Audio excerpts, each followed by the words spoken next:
देश भर में बाबा रामदेव के बयान पर विरोध। एलोपैथिक चिकित्सा पद्धति को लेकर दिया था बयान। पीएम को पत्र लिखकर राजद्रोह का मुकदमा दर्ज कराने की मांग। मधुबनी में सफाई कर्मियों का विरोध प्रदर्शन। नगर पंचायत के फ्रंटलाइन वर्कर्स के साथ किया जा रहा भेदभाव। सफाई कर्मियों द्वारा मासिक दर को 15,000 किए जाने की मांग।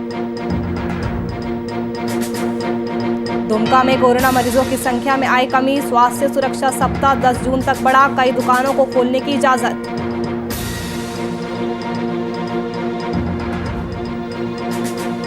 गढ़वा में आपसी विवाद को लेकर दो पक्षों में खूनी संघर्ष। विवाद में एक युवक की मौत, कई लोग घायल।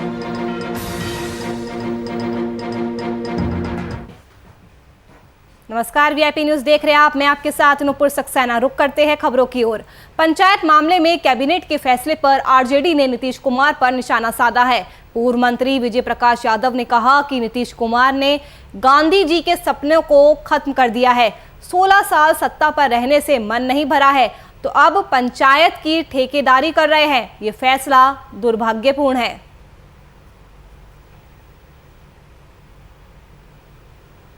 देखिए, कल का फैसला दुर्भाग्यपूर्ण रहा और राष्ट्रपिता महात्मा गांधी जी के सपनों पर गोडसे रूपी आरएसएस का टोपी पहनाने का काम माननीय मुख्यमंत्री जी किए हैं।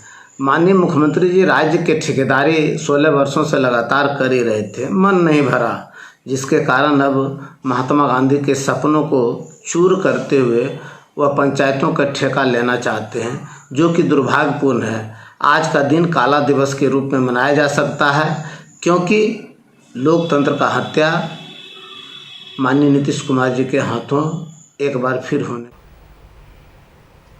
मधुबनी जिले के झंझारपुर नगर पंचायत की तरफ से फ्रंटलाइन वर्कर्स के साथ भेदभाव किया जा रहा है, जिसकी वजह से सफाई कर्मियों ने फ्रंटलाइन वर्कर्स का रुतबा फ्रंट पर आकर सभी नगर पंचायत कर्मी को दिखाया। साथ ही नगर पंचायत कार्यालय झंझारपुर में बैठकर इस भेदभाव का विरोध जताया। वही सफाई कर्मी जेडीयू सेवा दल के नेता की छत्र छाया में ये विरोध प्रदर्शन कर रहे हैं। सफाई कर्मी का मानना है कि इस कोरोना काल में जहां कोई नहीं पहुंचता है, वहां सफाई कर्मी पहुंच करके सेवा देने के लिए हमेशा तैयार रहता है।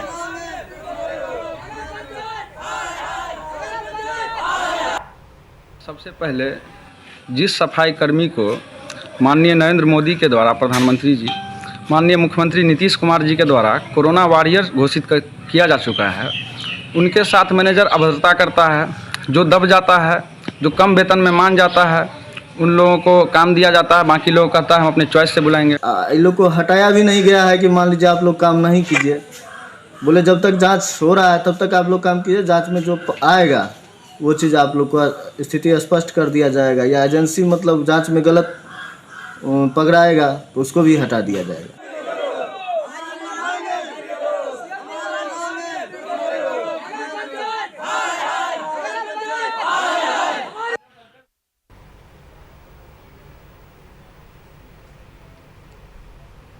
प्राइवेट स्कूल और चिल्ड्रन वेलफेयर एसोसिएशन के प्रदेश अध्यक्ष आलोक कुमार दुबे ने सीबीएसई और मानव संसाधन विकास विभाग की तरफ से 12वीं के छात्रों की परीक्षा रद्द करने का स्वागत किया है।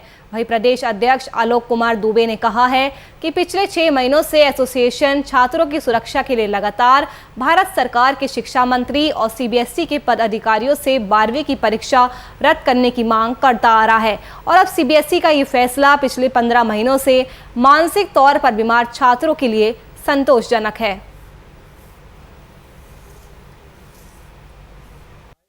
Schools and children welfare association Jharkhand Pradesh के अध्यक्ष होने के नाते सीबीएसई और मानव संसाधन विकास विभाग को 12वीं की परीक्षा स्थगित किए जाने के निर्णय का स्वागत करती है। हम समझते हैं कि हमारी 6 महीने से लगातार ये मांग हो रही थी कि बच्चे तनाव में हैं, परीक्षाओं की तैयारी नहीं हुई, पिछले 1.5 वर्षों से स्कूल बंद है, बच्चे न तो ऑफलाइन क्लास कर पा रहे न ऑनलाइन क्लास कर पा रहे, बार बार परीक्षाओं की तिथियां एक्सटेंड हो रही थी, जिससे पेरेंट्स और बच्चे उहापोह की स्थिति में थे।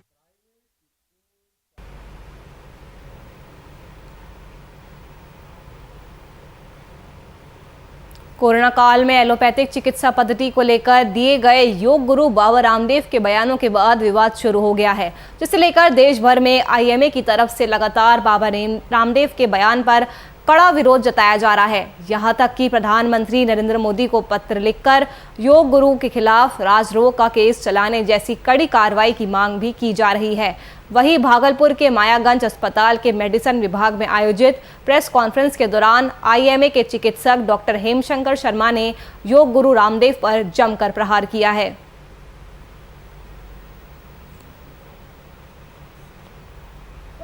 एक सतत प्रक्रिया है, ना योग से लड़ाई है ना आयुर्वेद से है, ये तो हमारे अंदर रचा बसा हुआ है। एक व्यक्ति विशेष से है जो आयुर्वेद की खाल पहन के ढाल बनाकर एक चोगा पहन लिया है उसने भगवा का, और व्यक्ति विशेष को आप अपने तरफ मोड़ने की कोशिश कर रहा है। चैनलों में आपने एक तमाशा होते हुए देखा।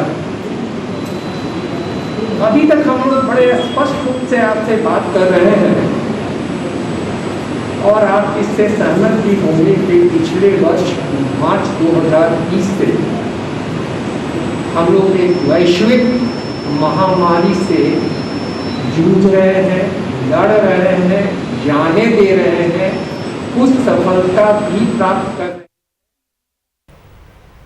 इसी खबर पर ज़्यादा जानकारी के लिए हमारे साथ ब्यूरो चीफ राजीव पांडे हमारे साथ जुड़ चुके हैं। राजीव, बाबा रामदेव के बयानों के खिलाफ विरोध थमता नजर नहीं आ रहा है। अब पीएम मोदी को पत्र लिखकर उनके खिलाफ राजद्रोह का केस चलाने जैसी कड़ी कार्रवाई की भी मांग की गई है। भागलपुर में आईएमए के अध्यक्ष हेमशंकर शर्मा जी कल मेडिसिन विभाग में ये बैठक किए और बैठक करने के बाद उन्होंने स्पष्ट रूप से कहा कि बाबा रामदेव जो कह रहे हैं अभी उनका बयान आ रहा है, लेकिन जिस समय से कोरोना शुरू हुआ था उस समय आखिर रामदेव बाबा कहाँ गए थे। उनका स्पष्ट कहना है कि जो भी किया है ये यहाँ पर कोरोना आने के बाद वो मेडिसिन विभाग के लोगों ने किया है, डॉक्टर चिकित्सकों ने किया है, ना कि बाबा रामदेव के लोगों ने किया है। ऐसे में जो बाबा रामदेव बयान देते आ रहे हैं यह उनका बयान मूर्खतापूर्ण है और इसके लिए हम लोग कोर्ट की शरण में जाएंगे। हेमशंकर शर्मा ने स्पष्ट रूप से कहा है कि ये डॉक्टर का खुले रूप से तौहीनी किया जा रहा है बाबा रामदेव के द्वारा। जी राजीव, बाबा रामदेव की तरफ से अपने बयानों को लेकर कुछ सफाई दी गई है, क्योंकि बाबा रामदेव का पहला बयान नहीं है। इससे पहले भी इन्होंने बयान दिया है कि मुझे कोरोना की वैक्सीन लेने की जरूरत नहीं है क्योंकि मैं बहुत समय से योग करता आ रहा हूँ। जी ऐसा तो है, लेकिन उनके द्वारा कहा जा रहा है कि वैक्सीन की जरूरत नहीं है, कोरोना वैक्सीन की मैं योग करता आ रहा हूँ। ठीक है, तो ये योग कोई पहली बार रामदेव बाबा नहीं कर रहे हैं, इससे पहले भी वो लंबे समय से योग चला आ रहा है। ऐसा थोड़ी है, इन लोगों का कहना है कि ये ऐसा थोड़ी है कि रामदेव बाबा ने ही योग का जन्म दिया है। योग तो शुरू से ही प्राचीन भारतीय काल से ही ये चलता आ रहा है। हालांकि रामदेव ने इसका भले ही अभी शुरुआत करके लोगों को बताया है कि ऐसे करना चाहिए, ऐसे करना चाहिए, लेकिन जन्मजात रामदेव बाबा कोई योग गुरु नहीं है। चलिए, शुक्रिया राजीव तमाम जानकारी हमसे साझा करने के लिए।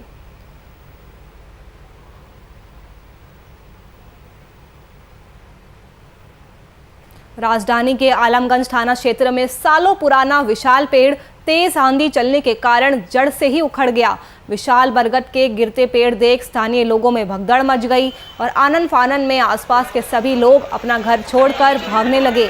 एक तरफ तेज आंधी और बारिश तो दूसरी ओर विशाल पेड़ को गिरते देख लोग घबरा गए, लेकिन पेड़ का आधा भाग मंदिर के भारी परिसर और छत पर गिर गया, जिससे किसी प्रकार की जान माल का नुकसान तो नहीं हुआ। इस घटना को देखकर लोग इसे देवी चमत्कार मान रहे हैं। तो तस्वीरों में आप देख सकते हैं किस तरह से आंधी से ये पुराना पेड़ गिर गया और उसके बाद से स्थानीय लोगों में वहां पर भगदड़ मच गई। हालांकि गनीमत ये रही कि जान माल का कोई नुकसान नहीं हुआ। तो विशाल बरगद के गिरते पेड़ देखकर स्थानीय लोगों में हलचल देखने को मिल रही है। आप देख सकते हैं तस्वीरों में कितनी भारी संख्या में वहां पर लोग मौजूद है, क्योंकि विशाल पेड़ को गिरता देख लोग भी घबरा गए थे। एक तो आंधी और तूफान और ऊपर से ये पेड़ जब गिर गया तो लोगों में दहशत फैल गई।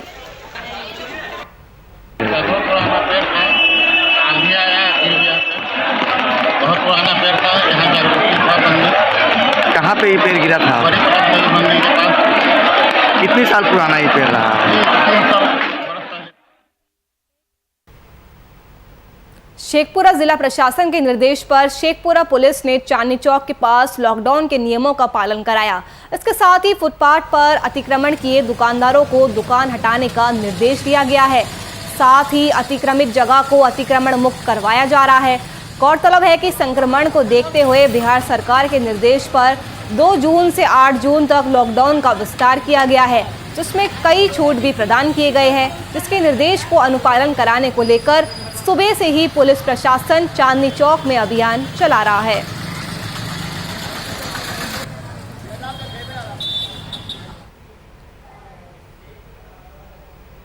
गढ़वा जिले के नगर उंटारी थाना क्षेत्र में आपसी विवाद को लेकर 2 पक्षों के बीच खूनी संघर्ष देखने को मिला है। वहीं इस झड़प में एक व्यक्ति की मौत हो गई, जबकि 1 दर्जन लोग गंभीर रूप से घायल हो गए। घटना के बाद सभी घायलों का इलाज अनुमंडलीय अस्पताल में भर्ती कराया गया है उन्हें, और वहीं फिलहाल मामले की तहकीकात में पुलिस जुट चुकी है। जल है, जल मीनार है, जल मीनार को लेकर मेरे पिताजी बोले कि पानी जाने का रास्ता छोड़ दीजिए।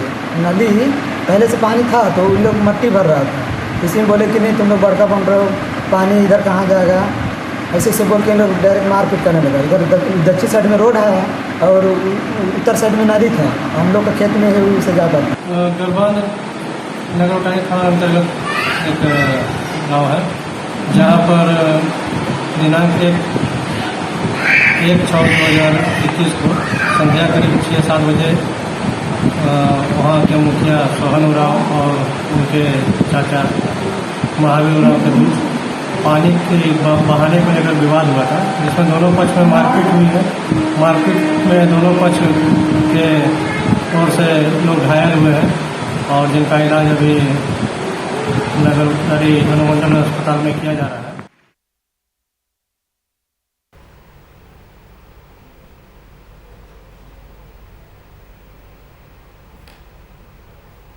झारखंड के दुमका में कोरोना मरीजों की संख्या में लगातार कमी आ रही है। स्वास्थ्य सुरक्षा सप्ताह 10 जून तक बढ़ा दिया गया है, लेकिन दुमका जिले में कपड़ा, कॉस्मेटिक, सोने चांदी और जूता चप्पल की दुकानें खोलने का निर्देश सरकार की तरफ से मिल चुका है। दुमका में कोरोना संक्रमण की दूसरी लहर तेजी से फैल रही थी, लेकिन अब उपराजधानी दुमका वासियों के लिए राहत की बात सामने आ रही है। स्वास्थ्य सुरक्षा सप्ताह के दौरान लगातार सरकार के निर्देश का पालन का असर के कारण दुमका जिले में कोरोना संक्रमित मरीजों की संख्या में लगातार कमी देखी गई है।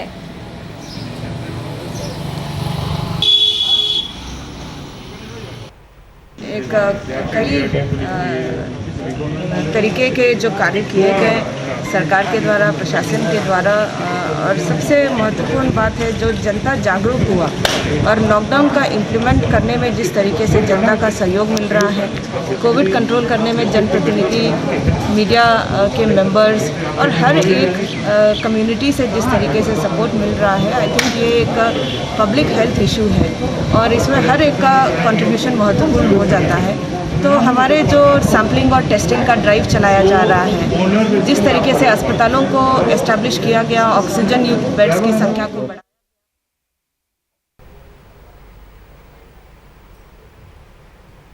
बढ़ते हैं आगे। बक्सर जिले से एक अनोखी शादी का मामला सामने आया है, जब बक्सर के कोचाड़ी गांव में प्रेमी के प्यार में पागल घर से भागकर आई युवती की मुखिया और ग्रामीणों की पहल पर शादी करा दी गई। मिली जानकारी के अनुसार कोचाड़ी गांव निवासी दीपिका सजातीय तिंगारी फूल कुमारी से प्रेम प्रसंग था उसका। मामले की जानकारी मिलने पर लड़की के परिवार वालों ने युवक की पिटाई कर गांव से भगा दिया। ऐसे में ग्रामीणों ने पंचायत के मुखिया को सूचना दी। सूचना पाकर पंचायत के मुखिया मौके पर पहुंचे और लड़के के पिता को समझा बुझाकर प्रेमी युगल की शादी के लिए उन्हें राजी करा दिया।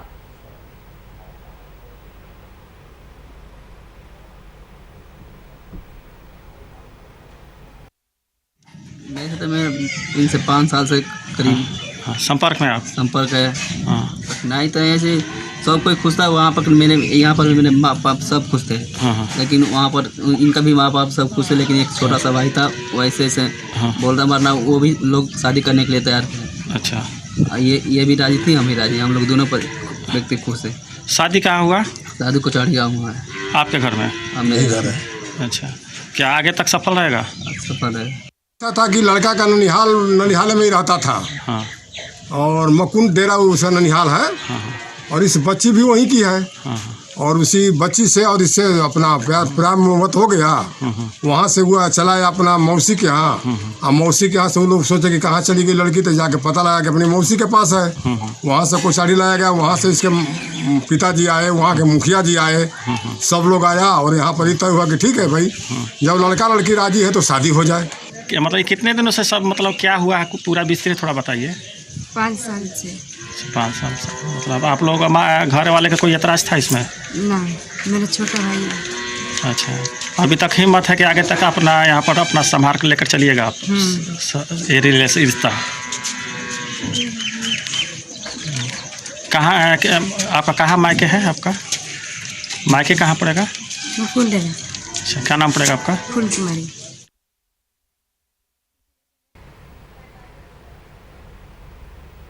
गढ़वा के कांडी थाना क्षेत्र में गला रेतकर हत्या कर युवक का शव फेंकने का मामला सामने आया है, जहां ग्रामीणों को इसकी सूचना मिलने पर देखते ही देखते आसपास के गांव के लोग हजारों की संख्या में उनकी भीड़ जमा हो गई। वही शव की पहचान खुसहा गांव नवासी के रूप में हुई है। मिली जानकारी के अनुसार शव के पास मोटरसाइकिल पाई गई है, जो मृतक की ही बताई जा रही है। वही मौके पर पुलिस निरीक्षक संजय खाका और कांडी थाना प्रभारी नीतीश कुमार दलबल के साथ घटनास्थल पर पहुंचे और जांच कर मामले की छानबीन शुरू कर दी गई है।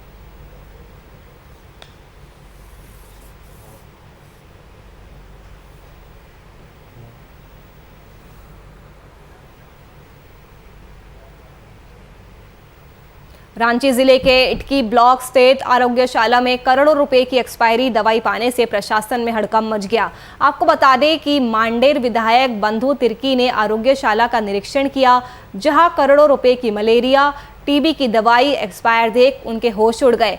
मौके पर बंधु तिर्की ने कहा कि आरोग्यशाला में बड़ा खेल हुआ है, करोड़ों की दवा मंगाकर रोगियों को बांटी नहीं गई है। वहीं उन्होंने कहा कि पूरे राज्य स्तर का मलेरिया और अन्य दवा मंगाकर यह गोदाम में डंप कर दी गई है। इसकी सुध लेने वाला कोई नहीं है। इन सारी चीजों की जांच होनी चाहिए। सेंटोरियम में जो दवा डंप पाया गया है वो क्या है? देखिए, पूर्व में यहाँ पर स्टेट मलेरिया अफसर ऑफिस और स्टेट टीबी ऑफिस दोनों था। दोनों का स्टेट ड्रग स्टोर यहाँ इटकी में ही था। यहीं से पूरे स्टेट में दवा जाती थी। आपको वहाँ पर तकरीबन करोड़ों का दवा, वो 1 करोड़ नहीं, हमको लगता है 4-5 करोड़ का दवा, मलेरिया का दवा है, टीबी का दवा है। जब दवा ये सब लिया गया तो रोगियों पर बांटा क्यों नहीं गया? और जब जितना आवश्यकता था उतना ही ना दवा मंगाना चाहिए। आवश्यकता से अधिक दवा मंगा करके आप उसको एक्सपायरी घोषित करवा लें, और इसके लिए एक्सपायरी घोषित करने के लिए भी आप ही जिम्मेवार हैं।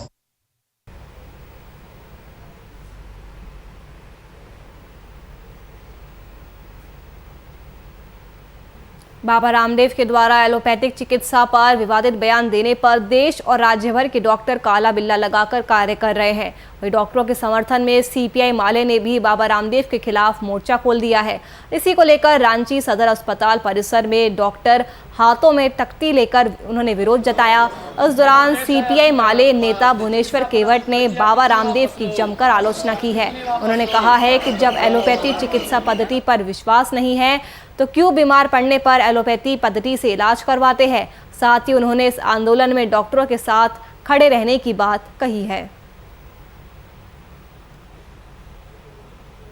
एलोपैथिक चिकित्सा पद्धति पर उन्होंने टिप्पणी किया है कि एलोपैथिक चिकित्सा पद्धति पूरी तरह से दिवालिया चिकित्सा पद्धति है। हमको लगता है कि यह पूरी तरह से अवैज्ञानिक और दुर्भावना प्रेरित किस्म की टिप्पणी है, और इसके खिलाफ आज देश के चिकित्सकों का राष्ट्रव्यापी ब्लैक डे के रूप में मना रहे हैं। आज हम लोग कोविड हेल्पलाइन टीम माले के लोग हैं, और हम राष्ट्रव्यापी जो डॉक्टरों का आंदोलन है हम उसके साथ हैं। और बाबा जी से भी ये हम लोग अपील करना चाहेंगे कि इस तरह से गैर जिम्मेदाराना जो वक्तव्य है वो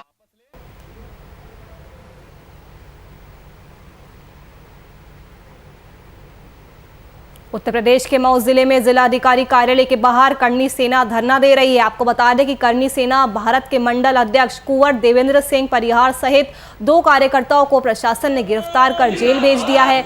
वहीं उनकी कार को भी सीज कर दिया गया है, जिसको लेकर ये धरना दिया जा रहा है। साथ ही उन्हें रिहा करने की मांग की जा रही है। डीएम कार्यालय के बाहर करनी सेना ने धरना दिया है। ये है कि लेखपाल कानगोई द्वारा और प्रशासन द्वारा हमारा घर गलत तरीके से पोखरी में दर्ज कराया गया है और मेरे घर 4 तारीख को मेरी बहन का शादी है और हमको करकट रखने पर पूरा प्रशासन द्वारा हमको परेशान किया जाए। इसके पहले भी करकट रखा गया था, तो जो ख़राब होने के कारण हम लोग नया रखवा रहे हैं। इस वजह से प्रशासन हमको आके रोक रही है। ये अत्याचार है, न्याय के लिए हम लोग आए थे और हम लोगों को गिरफ्तार करवा रहे हैं लोग। इसके लिए कोई बात नहीं। हम लोग कितने लोग गिरफ्तार हुए हैं? हम लोग 4-5 लोग हैं, 4 लोग हैं। किस मामले में गिरफ्तार हुए थे आप लोग? आप लोग कर रहे थे डीएम आवास के? नहीं, हमारा घर ढहा गया भैया, हमारा घर भी ढहा गया, हमारे जिला अध्यक्ष का घर भी ढहा गया है और हम लोगों की गिरफ्तारी भी हो रही है। ये योगी जी खुद देखेंगे, योगी जी देखेंगे। जिलाधिकारी महोदय के कार्यालय के सामने अनावश्यक बैठ करके आवाज़ कर रहे थे, जो कि अवैधानिक था और एक गलत डिमांड की मांग कर रहे थे, जबकि जो अवैध कब्जा हटवाया गया था और तालाब की ज़मीन से हटवाया गया था। लोग मान नहीं रहे थे, समझाने के बावजूद नहीं माने, इसीलिए इन लोगों को आज यहाँ कलेक्ट्रेट परिसर से दुमका जिले के जरमुंडी ब्लॉक के आदिवासी बहुल सुदूर ग्रामीण क्षेत्र में गांव के बच्चे दीवारों पर बनाए गए ब्लैक बोर्ड से पढ़ाई कर रहे हैं। वहीं गांव की गलियों में ही दीवारों पर बनाए गए ब्लैक बोर्ड पर बच्चे अपने मन के अनुसार उत्साह के साथ पढ़ाई करते रहते हैं। दीवारों पर बनाए गए ब्लैक बोर्ड और वर्णमाला चित्रों से खेल खेल में बच्चे बहुत कुछ सीख पाते हैं। खुश हैं हमारे बच्चे, गांव में ही पढ़ता है द्वार पर। अपना दीवार में ब्लैक बोर्ड बनाया है हम लोग 2020 में सपन सर के आइडिया से, और बच्चा लोग उसी में पढ़ता है और अभी भी हम लोग का बच्चा पढ़ रहा है। जब भी मन होता है बच्चा लोग वहाँ ब्लैक बोर्ड में लिखा हुआ रहता है ABCD और 2 अक्षर का शब्द भी लिखा हुआ रहता है, उसको आकर के अपने मर्जी से पढ़ता है और काफ़ी खुश है इसके लिए। हम लोग का काफ़ी गरीब आदमी है, हम लोग के पास में स्मार्ट मोबाइल फ़ोन भी नहीं है, बच्चा सब पढ़ाने के लिए दिक्कत हो रहा है, इसलिए ब्लैक बोर्ड दीवार पर बना के ही सपन सर का आइडिया से बच्चा लोग पढ़ रहा है। हम लोग काफ़ी खुश हैं। हम लोग यहाँ स्मार्ट मोबाइल हमारे पास नहीं होने के कारण अपने दीवार में ब्लैक बोर्ड बनाकर पढ़ते हैं। सभी गांव वाले के सहयोग से हम अपने सभी बच्चे अपने अपने घर के दीवार में ब्लैक बोर्ड बनाकर पढ़ते हैं। जब मन हो पढ़ाई का पढ़ते हैं, जब मन हो खेलने का खेलते हैं। सोशल डिस्टेंस का पालन करते हैं, मास्क लगाते हैं और सभी बच्चे के अपने अपने पास ब्लैक बोर्ड है, अपने चौक है, डस्टर है, सब कुछ अपने अपने बच्चे के पास। सभी बच्चे अलग अलग होके बैठते हैं और रोज़ पढ़ते हैं। बहुत खुशी हो रहा है कि हम लोग यहाँ अपने ब्लैक बोर्ड में पढ़ते हैं। कोरोना महामारी के कारण पूरी दुनिया में स्कूल कॉलेज बंद है। जिस प्रकार से आप जानते हैं कि 2020 में भी पूरे विश्व में लॉकडाउन की घोषणा हुई, हमारे देश में भी लॉकडाउन की घोषणा हुई, जिस कारण स्कूल कॉलेज बंद हो गया। और हमने अपने आइडिया से 2020 में भी घर की दीवारों पर ही ब्लैक बोर्ड बना करके, अल्फ़ाबेट बना करके बच्चों को यहाँ पढ़ाया। लेकिन ये दूसरा जो लहर आया, ये काफ़ी भयावह स्थिति थी। हम बच्चों को उसके द्वार पर आकर के शिक्षकों के साथ में, उसके साथ में अटैचमेंट के साथ में पढ़ाना संभव नहीं था। लेकिन हमारा जो इनिशिएटिव है कि बच्चे खुद यहाँ पढ़ सकते हैं, बच्चों के लिए कोई टाइम नहीं है कि किस समय बेटा अब तुमको पढ़ना है, कब तुमको स्कूल में आना है। इसके लिए ये वो स्वतंत्र है कि जब उसको मन होता है बच्चे अपने घर के गली में अपने द्वार पर वो आता है। और कोविड का जो नियम है, कोविड-19 का जो नियम है, उसका पालन करते हुए बच्चे भी यहाँ मास्क लगाते हैं, सभी गांव के लोग भी मास्क लगाते हैं। अपने द्वार पर ही बहुत ही सुंदर तरीके से हर यहाँ हिंदी में, अंग्रेजी में चित्र बना हुआ है, अल्फ़ाबेट बना हुआ, वर्णमाला बना हुआ है, ब्लैक बोर्ड बना हुआ है। बच्चे चित्र बनाते हैं, पढ़ाई का, गणित, हिंदी जो भी होता है मन में। चलिए फिलहाल के लिए इस बुलेटिन में मेरे साथ इतना ही। देश और दुनिया की तमाम खबरों के लिए आप देखते रहिए VIP न्यूज़। नमस्कार।